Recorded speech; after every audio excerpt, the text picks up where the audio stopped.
Really top stuff. Don't worry, I see you've got lots to do. We'll hear more from you tomorrow. Ladies and gentlemen, how do you beat that? You can only beat it by one aircraft that we have here today, Ben, the mighty Vulcan. Indeed, of course, it's the world's sole flying example of what was for a while a part of Britain's strategic nuclear deterrent, Avro Vulcan XH558.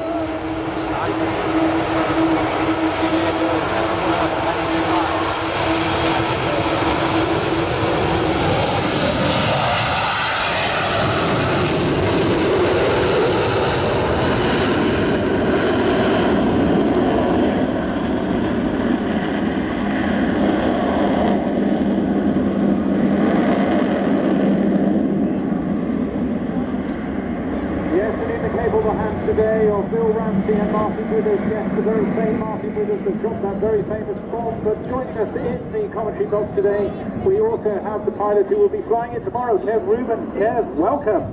Hi there. Oh, that's very relaxed, isn't it? He's going to get excited in just a moment. Well, it's a very special treat.